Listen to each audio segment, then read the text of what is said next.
Well, hi there. Been a hot minute since we have taken the air, and we are back on a Friday yet again. The Fridays seem to be slating well for us, at least for the time being. Obviously, we'll ramp things up as the season begins. This is the Orange and Black Insider Bengals podcast, part of the Believe in Cincy podcast channel. I'm Anthony, and he is Jet Setting John. The reason why we took a much-needed break last week, in case, I don't even know if anyone cares that we took a week off or whatever, but I'd like to think that people missed us. But the reason why is because my guy next to me had a much deserved week away from typing, podcasting, and away from football. And he went across the pond, as they say, and experienced some really fun times, some awesome culture and everything in the UK. So John, welcome back, my friend. How about you tell us a little bit about where you went? Because people are going to want to know why we weren't on the air last week. I'm kidding, but tell us about your trip. No, more like jet lag, John. More it seems more apt for me right now. But I'm just getting back into the swing of things. But yeah, it was me, my sister, my cousin, who's a big Bengals fan. He's a season ticket holder, and my sister's best friend. We all went to London and then Edinburgh and then back to London. We did a little UK trip for 8 days over the past week or so. Saw all the sites that you could want to see in both cities, really. We visited the Admiralty, which is the pub in London that a lot of Bengals fans go to. It's like their whole thing. I didn't see any Bengals memorabilia there. I was a little disappointed, but still, we got to see where Bengals UK and all those mates kind of watch the games 5 hours ahead of time, which is definitely a thing in terms of like we couldn't watch it in the NBA Finals because it was all like 1 a.m. or 2 a.m. over there. So the time difference was definitely a big jump, but phenomenal experience. Phenomenal food, to be honest with you. Like me, like a lot of ignorant Americans, we think that the Brits just, dump a bunch of gravy over some brown food and call it a day. But a lot of the scran that we ate was top notch, phenomenal. The gin over there is really different. Like I didn't consider myself a gin connoisseur by any means beforehand, but the gin over there is quite different, and it was quite scrumptious. The Guinness, obviously, I mean, the only place where there's better Guinness is just a little bit to the west in Ireland. So all of that was phenomenal. So great food, great vibes, pretty great people too. Public transportation, can't really knock that, especially because we don't have it here. And yeah, we saw an upcoming artist by the name of Taylor Swift up in Scotland, and she could put on a show. Let's just say that. Saw a lot of fake Chiefs fans as well. So couldn't really get a lot of intel on the actual football side of things. But all in all, 10 out of 10, couldn't recommend it enough. Did she mention her boyfriend at all? I don't think Travis's name came up, but I was representing the Bearcats jersey, not the Chiefs version. Yeah. Okay. So you rocked the Bearcats Kelsey jersey to the show. Of course. Yeah. Okay. He and Jason lived 2 doors down from where I eventually lived on campus. He was born on the wrong side of Ohio, but he eventually came to the right side in Cincinnati. So we got to represent. Okay. Well, I'm happy for you that you got some time away. I'm happy that you had a great time. I have never been out that way. That is somewhere I'd like to visit. Some of those places: Scotland, Ireland, England. All that kind of stuff. I'd love to check some of that out someday, as well as some of the other Mediterranean areas of the world. But yeah, and we're gonna have to get creative next week. I'm gonna be in a paradise of sorts myself, so I'm gonna try and carve out some time, and maybe we can do some things. So at any rate, happy for you, man. I'm happy that you had a great time, and hopefully you got not only some fun times, but also some rest and, turn the mind off a little bit on some other things. But now I'm going to ask you to turn it back on a little bit because we're back talking some football. And the Bengals just concluded a lot of different workouts, and it was the OTAs, and then is the mandatory mini camp, and then they're going to start gearing up towards training camp and that sort of thing on the horizon here. So a lot of positivity, a lot of excitement, a lot of of course, this is kind of tis the season of a hype season, right, where it's new players and you see Jermaine Burton's making plays, and you looked like a genius from our last show about the potential breakout players. By the way, we're going to talk about another one later in this episode with yours in Yoshi, because I believe, who was it, Dan Horde or somebody on Twitter just said that basically he looks like one of the most improved or one of the most impressive players out there, given the fact that Chase hadn't been out there, Higgins isn't out there.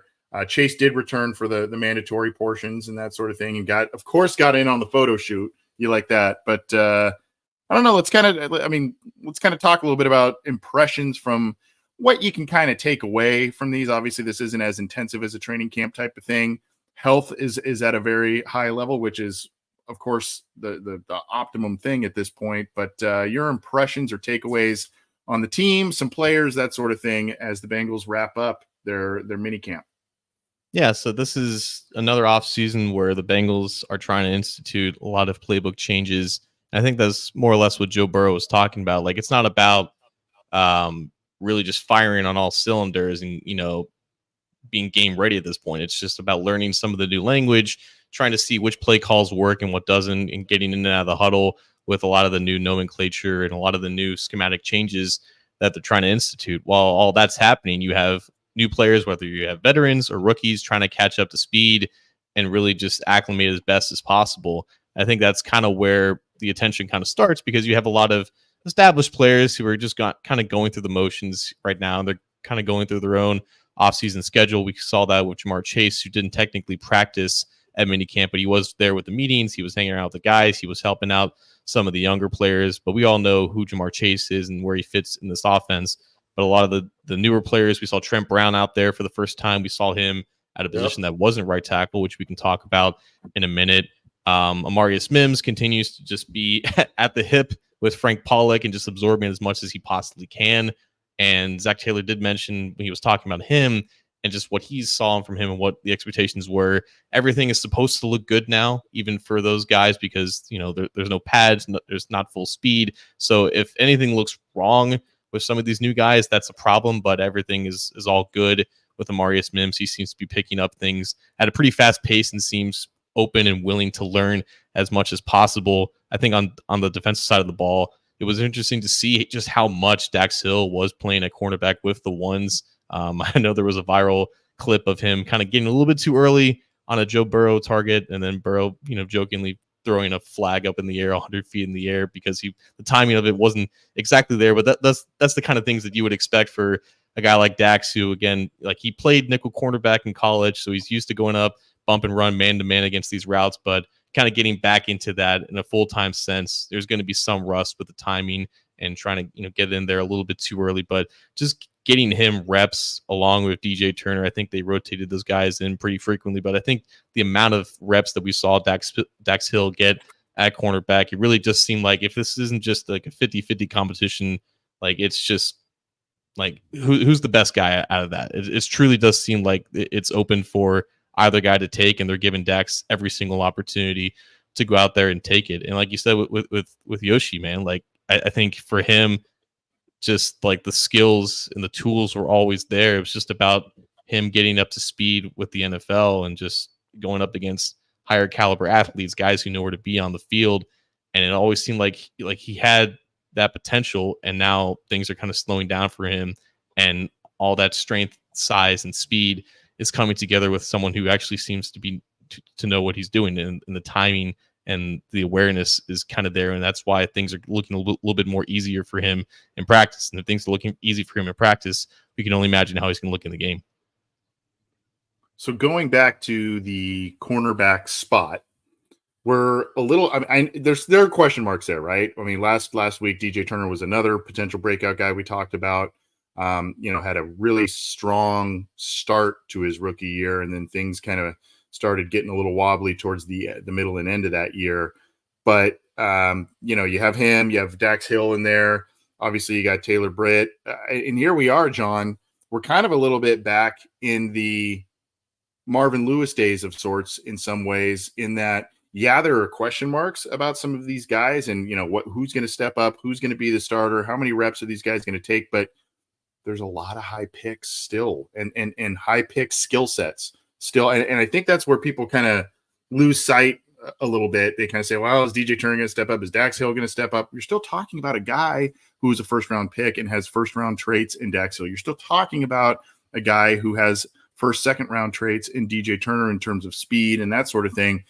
So while there's still some growing pains and some question marks going on in that group, that's kind of where I kind of turned. I tend to be pragmatic. I tend to be realistic. And if there's, bumps along the way or roster holes or that sort of thing, we talk about it. I talk about it. But I kind of wanted to try and take a little bit more of a positive spin at the cornerback spot. I think Taylor Britt's poised to really, at one point he was playing at a Pro Bowl level last year before he kind of had that injury. So, not really questions there so much as more as just stay healthy for the year, right? And then, you've got these other two that are vying for time, and Newton's out there. He's definitely not a first or second round pick, but he's out there making some plays. And all of a sudden, while there are some a lot of what ifs, I still think that the what ifs are also intriguing because you have high profile skill sets from these guys that you just got to rein in, and you got to make sure that they're doing the right things out there. It always seems like the defensive backs kind of get a head start, at least in this part of the offseason. And then we kind of see it in training camp too. But no, I think with Newton, there's definitely that chip on his shoulder.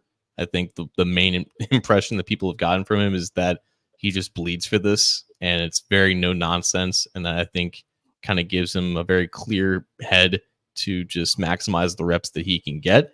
And he's in a very opportune situation to get a bigger role than maybe a lot of players drafted at his spot may expect, because we don't know the specifics of how, both Dax and DJ are going to look as they're trading off reps during the preseason. Like, we don't know who's going to get the first team reps when, they're actually practicing against the team and whatnot. There's so much more to go with that. And obviously once, Chase is back out there practicing in full, he's going to be lined up in not just the X spot. He's going to be in the flanker. He's going to be in the slot, specifically without T. Higgins, who we don't expect to be practicing for a long, long time. So how these guys go up against one of the best receivers in the league, like that's a big test for them as well. And that might carry a lot of weight with this competition. I think it can go in a lot of different ways. I don't think either of us are expecting Newton to really take that job from either Dax or DJ from just draft status alone. But it is a very interesting situation that I think is different than what we've seen at cornerback over recent years. It's a position that obviously is very important to Lou Anarumo, considering he's always been a cornerback guy, a defensive backs coach. But now that you have more solid foundations at the safety position, which, by the way, doesn't seem like Von Bell and Jordan Battle are in a competition at all. It seems like Von Bell has really kind of he's been welcomed back with open arms as a starter in that defense, and I think that's probably good for a guy like Geno Stone, who, I don't know, Anthony. Like, I feel like there's a lot of confidence with Jordan Battle kind of continuing to grow and develop as a second-year player, and we know the player that Von Bell is with this defense. It's almost like Geno Stone, the guy who is the highest profile name of this group, the guy who's making the most money. It almost seems like, and this is not a knock on him, but it's like he's the biggest question mark as to how he fits in this defense, just because he's technically the newest guy. We haven't seen him in this defense, in this scheme, even though there's a lot of confidence with him. So I think just having a known guy in Von Bell next to him, someone that everyone on the defense can trust, that'll definitely help out Geno Stone. And once those safeties are playing well, then it doesn't really matter who is that cornerback, who wins that job. They're going to be in a better position to succeed compared to last year. So a lot has yet to be learned about that position opposite of Cam Taylor-Britt, but at least now, like, when we don't know a lot and we're not going to know a lot, at least we can't say that it's like concerning by any means. Yeah, and I mean, just for the sake of, I think if the Bengals are to go after a veteran corner, we're now looking more closer to training camp, if not in training camp, and per Sharp Football Analysis, Warren Sharp, who puts out some great material. I think this was as of a couple of days ago. Some of the names that are remaining on the cornerback free agent market on the veteran side: Xavier Howard. We talked about Adoree Jackson on this show. Stephon Gilmore, who may or may not be a little. He's had an interesting career, Stephon Gilmore. And you've got some others I think out there. So I may not be fully up to date, but I haven't seen movement on some of those guys. But Jackson, we talked about that, but we'll see what the Bengals do at that position group. But right now they're kind of poised to go with who they have, and then like you mentioned at the wide receiver group, the Yoshi showing a lot of good things, and then there's a lot of hype around Burton and what he will bring to this team coming this year. So, some excitement at that skill position group as well. But you mentioned this as we just kind of kicked off this topic, Trent Brown making his appearance at minicamp and showing his massive size, but a little bit of an interesting appearance that he did make in mandatory minicamp.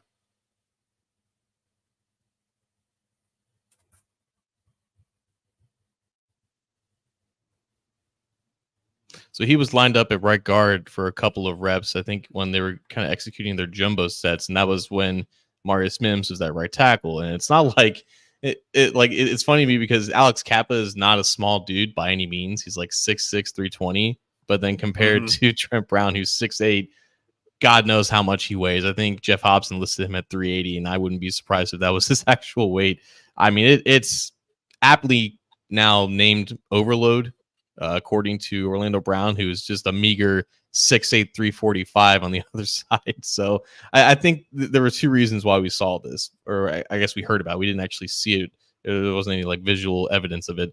Number one, it was a way to give Trent Brown some reps because he wasn't present at OTAs. I believe Jeff Hobson said it wasn't planned for him to miss OTAs. There was kind of like a family type situation that kind of emerged and he had to take care of things. So he made his first appearance at mandatory minicamp. I think that was a way of also giving him reps while also debuting something that I think we could definitely see in some third and short or some short goal line situation type scenarios. Running behind those two guys, if they are in sync, right? Because they never played together before. Just because they're two behemoths of men doesn't mean that they have the timing down. And so much of those situations involve of timing off the snap and hitting your marks and displacing guys. Like being big is being big, right? But if the defensive tackles or the edges on the other side of you can win off the snap at a certain point and they can attack you at certain angles, then it doesn't matter how big you are, right? They can still penetrate that gigantic wall that you've built. So getting the timing down now, getting those reps in now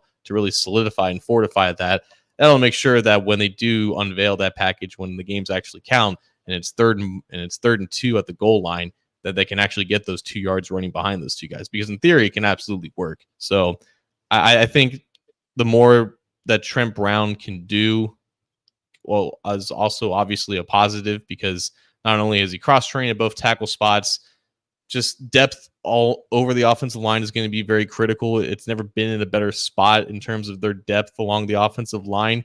And if you're in a situation where Mims is showing that he can just start at right tackle and you have potentially Alex Kappa go down at right guard, maybe you can put Trent Brown in there at right guard. This is obviously a lot of speculation and a lot of projecting and whatnot, but versatility is something that Trent Brown carries with him in his extensive resume. And I think there's more than just, seeing what the jumbo package can do. Can he play different spots in the offensive line if you can rely on Amarius Mims as a rookie to play right tackle, which is obviously Trent Brown's position?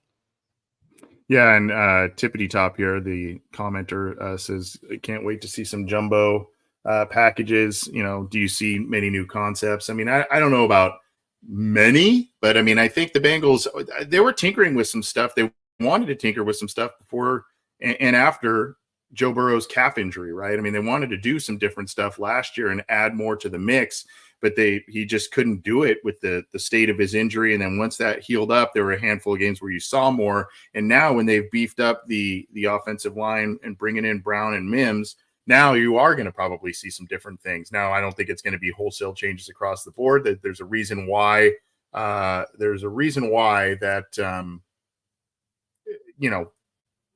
the Bengals kept and promoted Dan Pitcher from within the organization because they wanted to keep that momentum and keep a lot of the same things going, but they want to expand. I think, I don't know, you know what I'm saying? I don't think it's going to be like changes. I think it's more expansion of the playbook. I guess there's a nuance to that, but yeah, I mean, the jumbo package, the old Dennis Rowland tackle eligible packages, that sort of thing. I think those are things that we might see a bit more of this year, and you know, take some of the hits away from Burrow, utilize these backs and make sure that they are, you know, you like the backs that you have because they're adept at short yardage situations. So play to that strength. That's exactly right. Like, I think in the entirety of Zach Taylor's time here, he's had to work with the personnel that the team has been given him. And coming from Los Angeles, where it was entirely under centers, a lot of play action rollouts and whatnot, a lot of 12 personnel, this has kind of become now an 11 personnel offense because of the strength of receivers. But now that you have a plethora of tight ends that you can work with at multiple alignments, now that you have 3 tackles who are the biggest tackles in the game, you don't have to be empty 11 personnel all the time. It doesn't befit the strengths of your personnel. It doesn't befit how the offense has kind of rebuilt itself or reloaded, if you will, over this offseason. That's what this time is about. It's figuring out where guys are going to fit in with the schematic changes that they want to make. And that's kind of how offenses evolve every single year. Andy Reid kind of told me something at the combine of a similar effect, where even in the middle of the season, like, your offense is never stagnant. There's always changes and adversities that you have to overcome, and you have to look at who you have, whether it be from attrition or just changes that you didn't expect, whether in the offseason or during the season.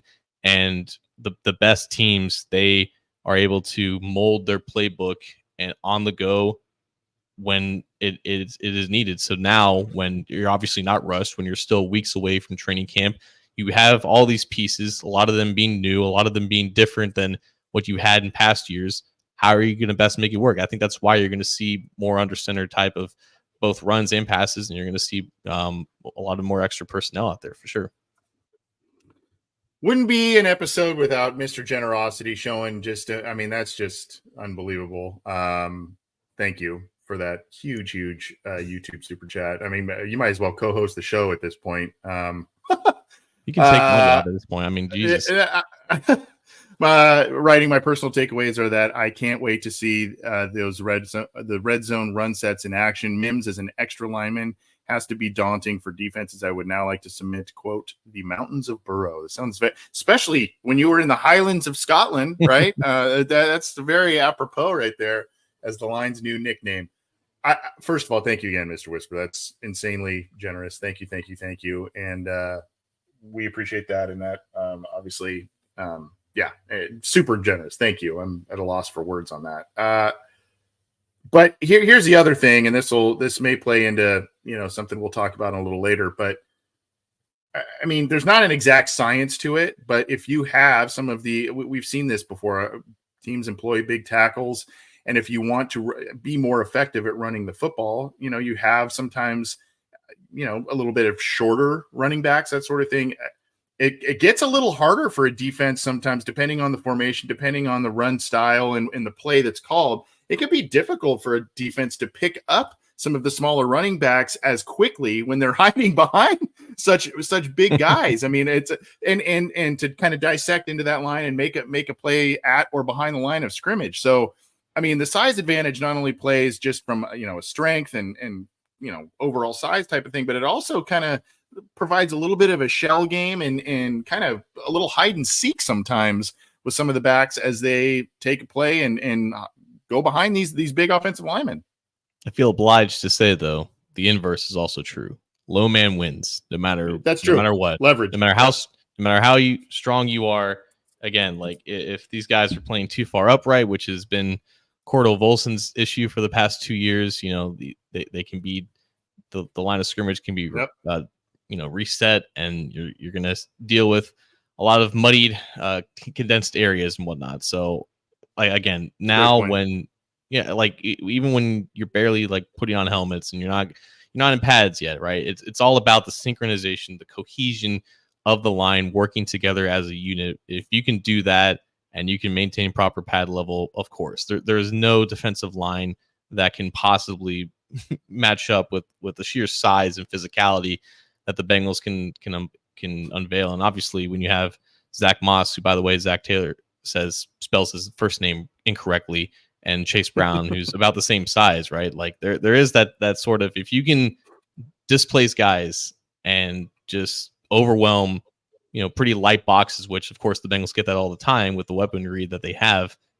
You're looking at a lot more running lanes and a lot more space for both Brown and Moss to kind of make with their own. And I think that also really fits with what they do best. Like they're not just see the primary read and only attack that. Like they can create kind of off of structure and off script, if you will, as runners, and they can kind of create their own lanes because they have their own explosiveness and agility that they can utilize at a moment's notice. And once they get more space to kind of work with, I think both of their skill sets can be maximized for sure. Yeah, and I mean, there's just a lot more. Just talking about the jumbo packages and everything, there's just more flexibility and different things that the Bengals can do with their offensive line this year, and what they're and hopefully, as these years have gone on, and as they've tried to kind of add to the playbook, expand the playbook a little bit. Now maybe you're feeling that some of the personnel that they specifically obtained this offseason allows them to be more flexible, be more versatile. And so we'll see there. But overall, an interesting look for the offensive line. Thank you again, Mr. Whisper. That's amazingly generous. Overall, I think there's a lot of positivity. There are a lot of things. Yeah, there's the Higgins situation that's lingering out there. But, I mean, all of a sudden when these things kind of snowball, these, quote unquote bad headlines around the team, you got Higgins, you got Hendrickson, you got Chase not showing up for mandatories, and all of a sudden it's like, or not mandatories, OTAs. All of a sudden it's like, well, Hendrickson's there. Well, Chase is there. I mean, and the Higgins thing has kind of been predictable from the get-go anyway. So that kind of gets brushed aside now. And then you're seeing some of the stuff on the field with these guys making plays, and, Burrow talking about we're preparing like we're playing through February, right? That was one of his quotes this week too. So they've got the right mindset. They're healthy right now, and their new additions are looking pretty promising. Yeah, and like you said, I mean, despite the Higgins situation, nothing in terms of like surprises has kind of arisen. I know the national reporting with linking or kind of grouping Jamar Chase and T. Higgins together, I felt has been a bit irresponsible, but I've always been someone to say that reporting nationally is tough, especially when you don't adhere to the advice and the reporting of local reporting. And no one from the local beat has ever indicated that Jamar Chase was going to skip out of mandatory minicamp. It wouldn't have been in his best interest anyways, because he's not an actual veteran. He's still under his rookie contract. So he was always going to show up. And like we talked about with Trent Brown, it was unexpected for him to miss OTAs, and I don't think he expected to do that either. Sheldon Rankins eventually showed up, I think, at the tail end of OTAs. Yeah. Other than that, like perfect attendance, right? Like this was definitely expected. And like everyone has said, I mean, this is the time when guys are supposed to look good. Like that's what we see in the highlights. We don't see kind of the bad reps, if you will, because there's hardly any when there's not a ton going on. It's just a lot of install. It's a lot of learning new stuff, and it's a lot of guys going at maybe like 75-80% speed because you don't want to deal with any, somewhat injuries. So I think Myles Garrett like maybe tweaked his hamstring and he's going to be okay, but there's always that fear as well. So I think they managed it very well, and all in all, you can say this was definitely a positive offseason program, especially because the quarterback is taking his time and recovering at his own pace, and he seems to be on track to be good to go. Yep. Tony's saying what's up, and we've got our guy Jason Garrison of 3 and Out. He is there we go, Houday from the Ocean. I think he's on a cruise, if I'm not mistaken. It's vacation season for everybody, so I think that's where he's at right now. But showing Jason here just reminds us he did some awesome behind the scene work for our channel coming up here, and we don't like to plug or shameless self promote all that much, quite honestly, and we don't really ask a lot for things in this nature. But if you are interested, we've had a couple of inquiries lately about sponsoring our show and our channel. Jason helped spearhead putting together a nice comprehensive sponsorship package that we can send out. So if your business, a business or organization that you know of, may be interested in reaching thousands of Bengals fans every day, every week, on this channel, on all of our channels, on the Believe in Cincy podcast channel, definitely let us know. You can, instant message John, myself, or Jason Garrison. Our show info and all of our contact info is a lot of different places as well. So hit us up, and if you're interested in something like that, we'd be definitely interested in speaking with you and getting you some information, especially with the season coming up, and it should be it's promising to be a good season. So there's a lot of excitement around the team, and a lot of people that are into Bengals content. We try and bring you stuff every day of the week on this show and or on the other shows on the channel. So if you're interested in that, definitely let us know. And of course, the shows on our channel, our show Orange and Black Insider, 3 and Out from Jason and Kevin, talking football with Bengal Jim and friends, and Matt and Willie No Ball with Matt Minnick, the coach, Matt Minnick, and Willie Lutz coming on board. We are stoked about that. So go and subscribe through iTunes primarily, but we're on other platforms as well. And if you like the video side of things, go subscribe to our YouTube channel, that channel icon underneath John there, beneath that SB Nation Cincy Jungle icon. Click that, click the subscribe button, click the bell, do all the things, click the thumbs up. Also go check us out on the Cincy Jungle Facebook page. We stream live there, and on a variety of different Twitter accounts. We stream live there. So we've been getting a lot of people checking us out lately. Appreciate that. And so subscribe how you can. You got to resubscribe to the Believe in Cincy podcast channel as opposed to the old Cincy Jungle channel there. So please do. We'll put a link to that for you as well. All right. Well, Mr. Whisper is not only Mr. Generosity, but he is speaking my language here as we move on to our next segment, because, and of course he wrote Chase Brown is short and fast too.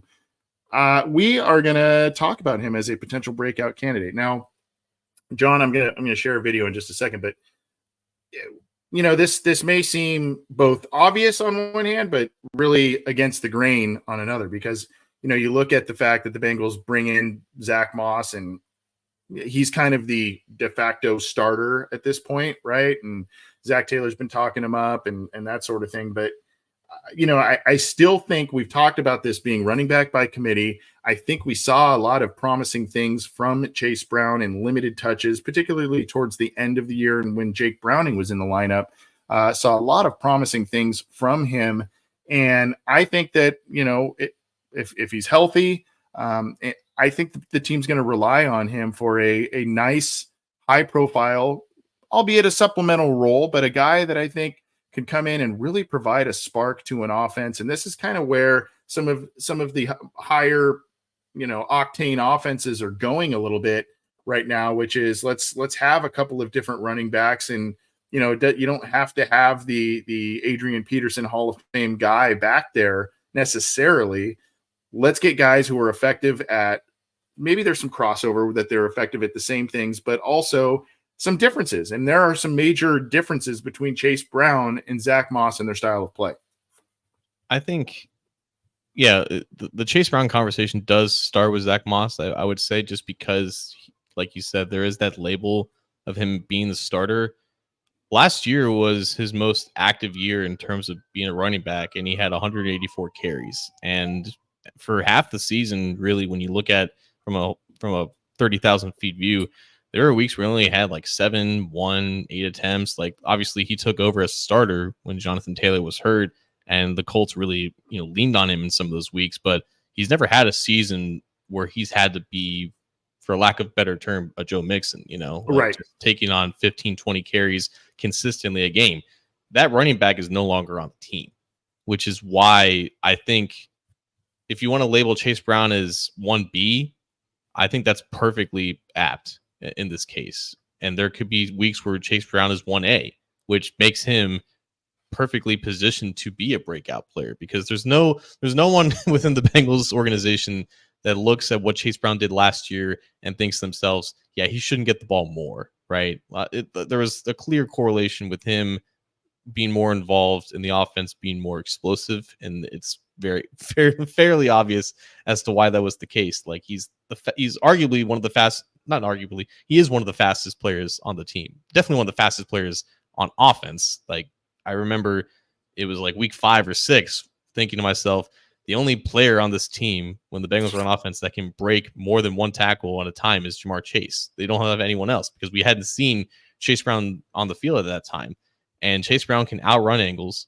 And I think he is better in terms of powering through contact and having that balance than people give him credit for, just because he's like 5'9", 205. He's the size of a young Giovanni Bernard, who was, I think, had a lot more agility and elusiveness to his game relative to Chase Brown.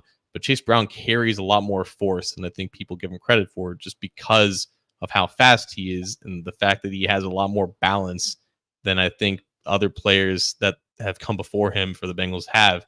And I think that's why there could definitely be some weeks where he gets more touches than Zach Moss, depending on the matchup, depending on the opposition, depending on what type of scheme they want to roll out that certain week. And I think also because I think they're going to give him chances to be productive in short yardage situations. And just because you don't have to be Joe Mixon's size to plow forward and gain 2 to 3 yards. You can gain 2 to 3 yards in other ways. And I think with Chase Brown being an elusive, smaller running back who can kind of find creases in different ways and kind of bide his time with some vision, which only can accumulate if you get more experience. And I think that's what he really excelled at Illinois when he was the bell cow for that offense against some very good defenses in the Big Ten. I think that can all definitely come in time. And I think now that he's not buried behind like a set in stone starter who's going to get 80% of the workload, you will see more of Chase Brown's skill set kind of flourish because he's getting those reps. I think with running backs, it's like you don't want to overuse them, but I think they can only really start to shine once you give them a true opportunity. And I think he only had like 45 carries last year. It wouldn't be surprising at all if that number tripled in 2024. Yeah, I mean, we talked about how the Bengals are going back in time a little bit with the high draft picks at cornerback in the Marvin Lewis era, how that was just almost every year, it just littered. The entire secondary was littered with like first round picks and whatnot. We're kind of going back a little bit to, law firm Geo and, that all of that kind of scenarios where I could see a Geo, like you said, different player than Geo, but I could see him getting the kind of touches, yards from scrimmage, and being used in similar ways to Geo and potentially having that impact, particularly that Geo had early in his career with the Bengals as a rotational running back. And I think that that's what's happening here, going to happen here. And I'm going to play a video here. Here is Chase Brown as our breakout player. And I'm going to show some clips here in just a second, but I what I see when stuff, and we can maybe rewind some of these, but fluid, like there's just a nice play. I mean, 9 yards, but just nice cut and go upfield, fluid, but there's a strength to it, right? Fluid. And then this is a nice run, finds the open hole. You would have maybe liked them see cut back inside there a little bit. And then this is the biggie. These are the types of plays the Bengals offense has been lacking really since Joe Burrow has got here. They've never really got the screen game fully going. So that was a nice play there as well. Those are the types of plays that I think we talk about changes or adaptations of the playbook, that sort of thing this year. I think there's going to be more of that. And again, the 2 tackles that they brought in allow them to potentially do this at a better rate in terms of screen game and outside runs, that sort of thing. So I just think that Brown, he's probably not going to be a Pro Bowl guy. He's probably not, all that kind of stuff. But I think you can look back at this season, especially if the Bengals go far, and say, wow, what a nice 1-2 punch, 1-2-3 punch they had in the backfield. They've also, John, the Bengals, we've talked about this ad nauseum about they've wanted to recreate the Larry Ogunjobi, BJ Hill, all that kind of rotation in the middle, DJ Reader, that whole thing that they had going, particularly in 21, which was such a key to their success. I think they want to try and recreate what was seen in 20, 21, 22 with the P. Ryan Mixon thing. And I think, it's a little bit of a flip now. They think they can get, parts of elements of both of those guys out of Moss and Brown, even though they don't necessarily have, that whole package that Mixon was able to bring you. Perine, a bigger guy, but really provided a little bit more versatility than you would have expected on the surface. So I think they're trying to recreate that. And they were missing some of that really that last year and other points when Mixon and Perine were out of the lineup, that sort of thing. So I think they're trying to recreate that. I think the aspect with that makes me ponder it a little bit is with when you had Perine and Mixon. When Perine was on the field, you could rely on him for pass protection, and it was almost like a tell when he was in the backfield on third down and whatnot. Yeah. And like that was the big difference between both of them, and why Perine ended up playing very significant snaps in some of the most important games. Moss is by far and away the better pass protector compared to Chase Brown at this point in their careers. And I don't know if we're going to see that type of jump from Chase Brown just as a second-year player. So that's where, if there's any one reason why Zach Moss will outsnap Chase Brown this year, it's going to be because of pass protection. But then the other variable with that is you have Drew Sample, who's been relied on a lot more, particularly in the past year, in those exact situations. And maybe that was just because they didn't have anyone else, because they lost Samaje Perine and they still didn't trust Joe Mixon fully in that role. That's how Drew Sample kind of ended up as that type of player. And maybe we don't see it as much now because they have Zach Moss and they want to go back to a more traditional type of player for that role. But if it's not broke, I don't really know why they would fix it, especially because Drew Sample can still be a reliable check down option as a receiver. So how all three of those guys kind of share that role and how it gets kind of distributed and divvied up, it will greatly impact, I think, how much Chase Brown sees the field, because that touchdown where he ran like 20 something miles per hour, like you don't want to lose that. You don't want to take Chase Brown off the field in some of the situations. You want to still utilize him as a receiver. You just have to be wary and careful that it's not a clear tell to the offense that this guy is not going to be in pass protection. You only have 5 guys, maybe sometimes 6 guys in pass protection. That's a key for defense coordinators and telling their guys like to potentially blitz, or like you're going to have one-on-one matchups as pass rushers. So that's something that they need to balance out while still involving him in the passing game, because even if Zach Moss still has some speed and obviously contact balance too, that might be his greatest strength, there's still that second gear that he doesn't give you that Chase Brown definitely does. You don't want to lose that in the pass game entirely. You still want to keep him involved. That's a great point about the predictability factor, because, we've talked about how Gio was such a nice, rotational back and, brought some sizzle to the offense at times. But there were a lot of instances, John, and I'm sure you remember when he's out there and you saw, I think Andy was in shotgun and, you see it and you're like, that's going to be a swing pass. And there were a number of times, particularly when the Bengals roster started to kind of fall apart in the, 16, 17, 18 type of years. He got walloped on a couple of them. And it was because it became so predictable when he was out on the field. That was one of, 3, 4, 5 plays that were going to come. Right. So that's the last thing you want, is when, like you said, and that's where I think a little bit you were able to kind of disguise. Yeah, there were some issues with, contact, going down on first contact, sometimes with Mixon and different things. But I think that's where the Bengals were able to kind of disguise a little bit. Perine gave you a little bit more pass, receiving ability than I think other defenses gave him credit for. And so they were kind of able to mask the predictability side of things a little bit when they had those two working at the highest function that they were. That's a great point that the Bengals need to be cautious of this year, particularly if Brown doesn't really, step up his pass pro side of his repertoire here, is they cannot be hyper predictable. They cannot be where it's like, hey, Chase Brown is coming up, here comes the swing pass, up, here comes the outside run, that sort of thing. They need to be able to kind of mask some things. And that is something that I do worry about a little bit about the effectiveness here. But overall, you started to see him hit some nice strides, pun intended, late last year and bring some stuff to the offense that really had been lacking the last couple of years. Yeah, and I think what's kind of been lost in a lot of this is that Chase Brown did play a little bit in the first half of last season, but like the number of reps are very minimal compared to obviously the later part of the season. So you have the top 2 running backs on the Bengals depth chart that have basically never played with Joe Burrow. like again, like Chase Brown was healthy at times when Burrow was out there, but even still, like Burrow was barely himself in the first 4 weeks, and Brown wasn't really trusted and involved at that point.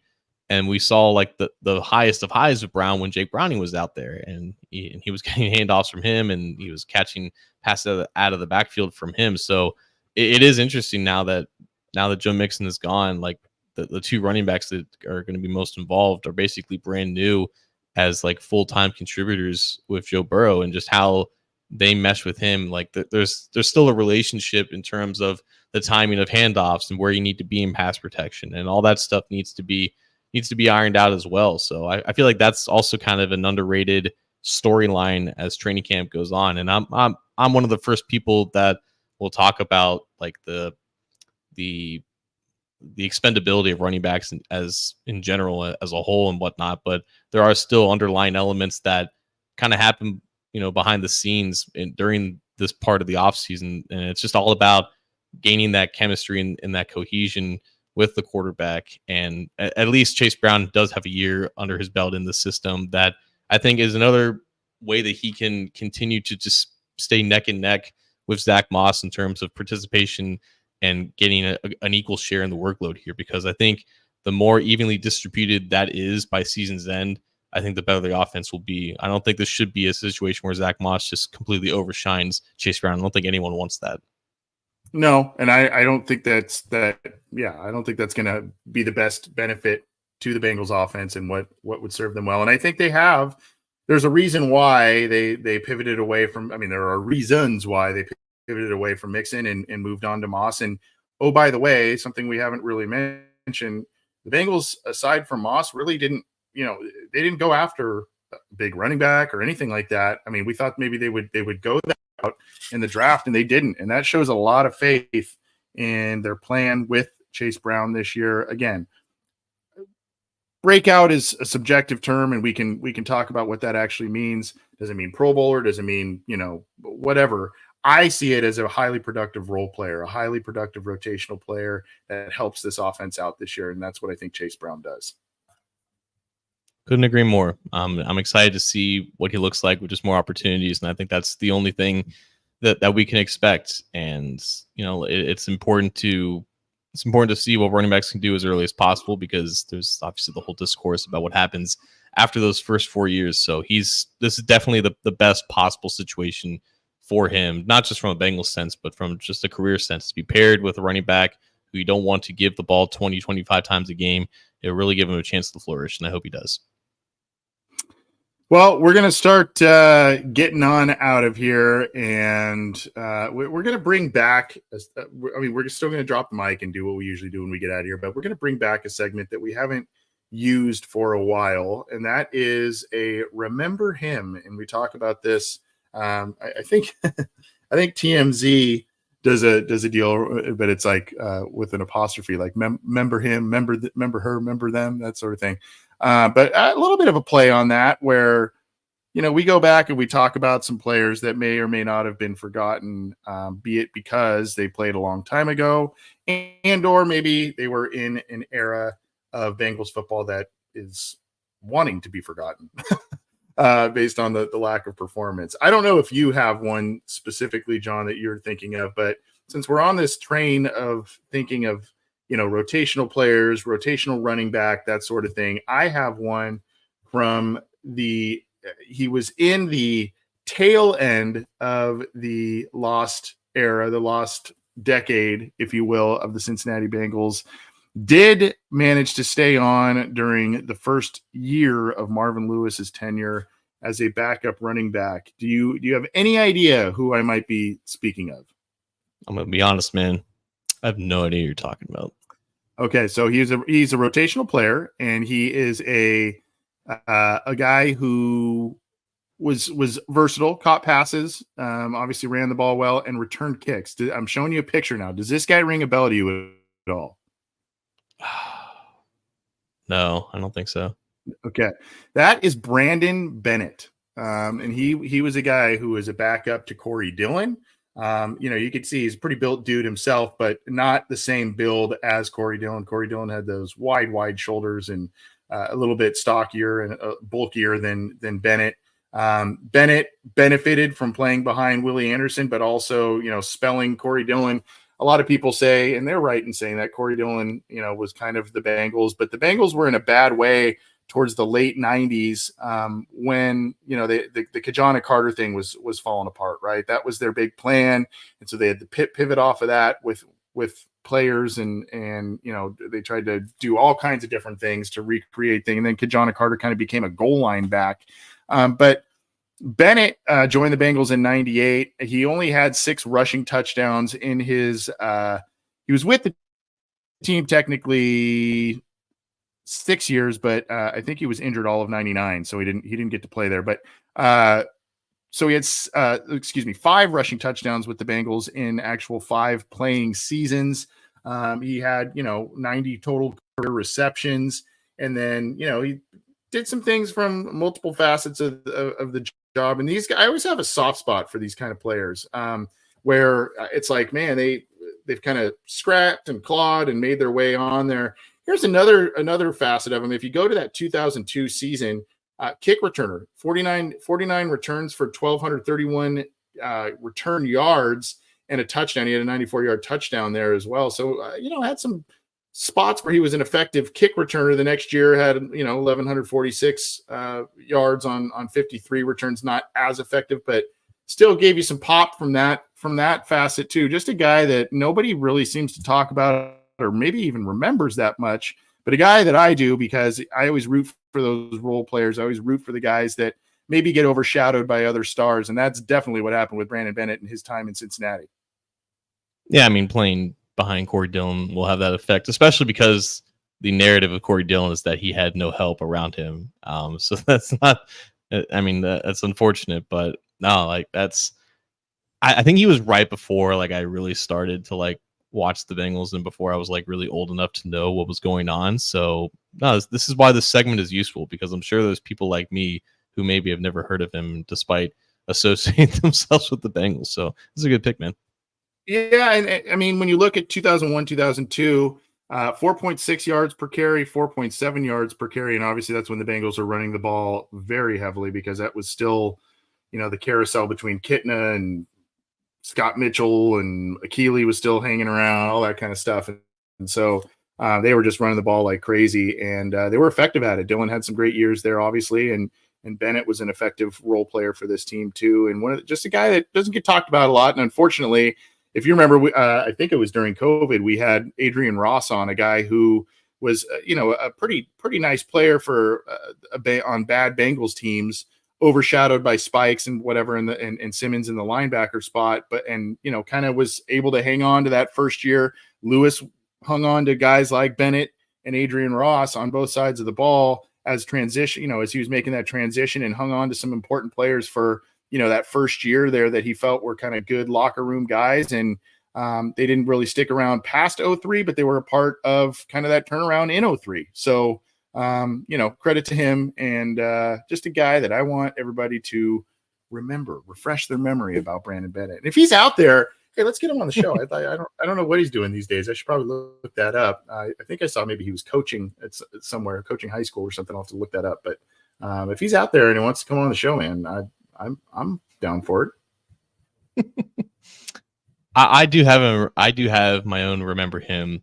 I don't think, if people remembered this guy when he played for the Bengals, I will be shocked. But he did end up having an interception. So there is a highlight of him playing for the Bengals. But obviously, once I reveal who he is and what he's known for, he's not known for playing for the Bengals. But I just think that it's so cool that this guy who had such an iconic moment in his football career had a little pit stop with the Bengals in such a, not irrelevant, but a not great time for the team, particularly in the Marvin Lewis era. This guy was drafted by the Bengals in 2008. He only played 1 year for the team after being a day 3 pick. He ended up playing for a couple more teams for 5 years. So he had a decent NFL career for being a 6th round pick. But Corey Lynch was a safety at Appalachian State. And obviously, if you know that school and you know that time, you know exactly what moment I'm talking about. The Bengals drafted the guy who blocked the field goal from Michigan in one of the greatest college football upsets of all time, in one of the craziest seasons of college football. The fact that that was the first game, the first major moment of such an iconic college football season. This guy from, at the time, was an extremely small program, extremely small school. It's gained recognition and it's gained NFL acclaim ever since then. Hello, Akeem Davis-Gaither, 4th-round pick for the Bengals 13 years later. But the fact that the Bengals drafted him and he ended up being like a somewhat decent NFL player for being a 6th-round pick. I remember we went to training camp that year when it was still down in Georgetown, Kentucky, and I got his autograph. I don't know if I got a picture with him, but at the time, I was 12. I didn't know a ton of day 3 picks, but I knew him. I knew his name. I knew his number 47, who blocked the kick and was responsible for one of the most iconic, still remains one of the most iconic college football moments of all time. The fact that Corey Lynch was a Bengal, it still makes me smile sometimes. He was a guy that they talked about a little bit on the 2009 Hard Knocks documentary that the Bengals were on. If you remember, they talked about him. I think he had rescued a family or somebody from a bad car accident. And so that was a profile deal. And I'll give you another remember him, because Lynch was profiled on Hard Knocks competing with Tom Nelson. Remember Tom Nelson? Yeah. I mean, and Lynch, especially with that story of that rescue story, et cetera, you rooted for him. But I mean, a guy, like you said, that game really put that school on the map, because that Michigan, that's the quintessential big program, schedule in the softie to start your season, to the confidence building game where you kick the teeth into some, small school type of thing. And I remember everybody was like, what just happened in that game? That was unbelievable. So Corey Lynch, that is a good one, my friend. Good one. Well, let's drop the mic and get out of here with that. After we'll probably continue on with some more remember hymns as we get going for training, because it's fun to, this is kind of when you go remember him, it's kind of a little bit like sitting down at a bar and having a beer with some buddies, talking Bengals football, and then you just start kicking the can down the road of all these obscure names, random names, that sort of thing. But fun stuff.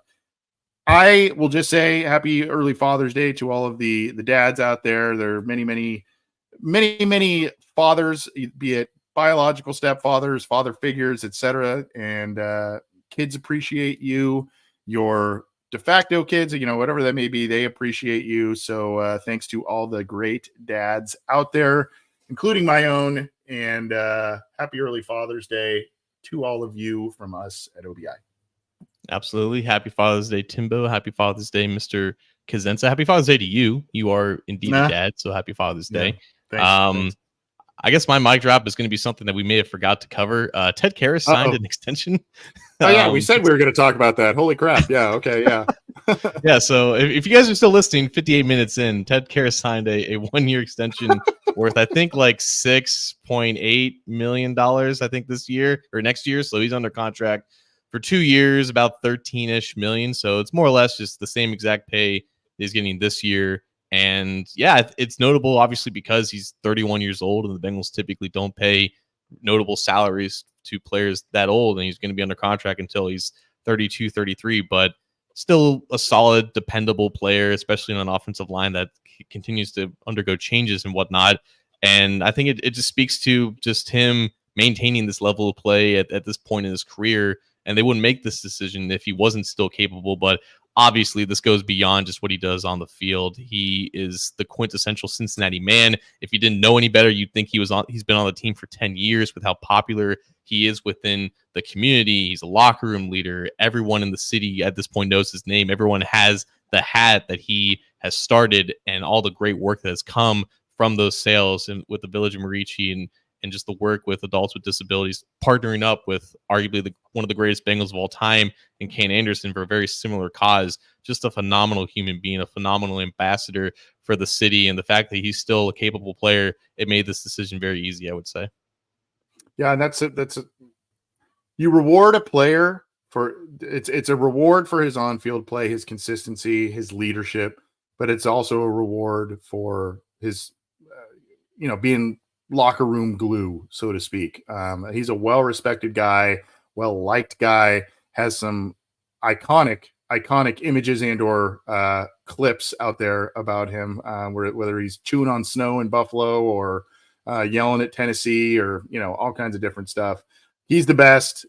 He's been on, a number of programs, including our channel at one point. I know Drew Garrison spoke with him and all kinds of different stuff. So, great guy in the community, good to have around. And then, if the Bengals have big plans for Lee, their 7th round pick this year, Matt Lee, as a potential starter down the road, it does give him a little bit of a less steep, ramp up as well, to do that and allow, he's got to bulk up. We've talked about that, but there's a lot of starter type skills with Lee. And so this allows that a little bit of an easier on ramp for him, potentially, if he is going to vie for a starting job a couple of years down the road. And I think because they ended up waiting until the 7th round to take him, and I think we can all say that Matt Lee probably should have been drafted beforehand, but I think they did kind of go into the draft thinking that they were going to find like a true, maybe more reliable potential replacement for Karras. And when that didn't come, that led to Karras and his agent having more leverage with the situation and saying, hey, like, I want to be here. I want to retire here. Like, this is an affordable chance to kind of make that happen. And the fact that, like, Matt Lee could easily take over for Karras in 2 years if he develops properly, but this opens the door for another potential option, maybe a higher draft pick, or if Matt Lee doesn't pan out, like, I think also, like, this keeps him under contract for the same amount of time as Alex Kappa, so that their contracts will expire at the same time. I think Cordell Volson the same as well. So you have that interior locked in together for two more years, whereas Karras would have been a free agent after this year. Yeah, makes a lot of sense. So let's get on out of here. John, I'm glad you had a good trip. It's good to be back on here. We're gonna try and not miss a beat next week. We may just have to go on a different day or time or that sort of thing, or you may have to suffer through seeing me sit in front of some waves or something. I don't know. But at any rate, thanks everybody for tuning in. Go subscribe to the Believe in Cincy podcast channel and go subscribe to our YouTube channel, the YouTube channels of the other shows on our podcast channel, and keep it to both cincyjungle.com and A to Z Sports, where John's doing some great work on the Bengals in the AFC North over there. Go get to those two sites for your Bengals news. Appreciate you all tuning in on this Friday afternoon / Friday evening, and we will see you soon. See you, John. See you.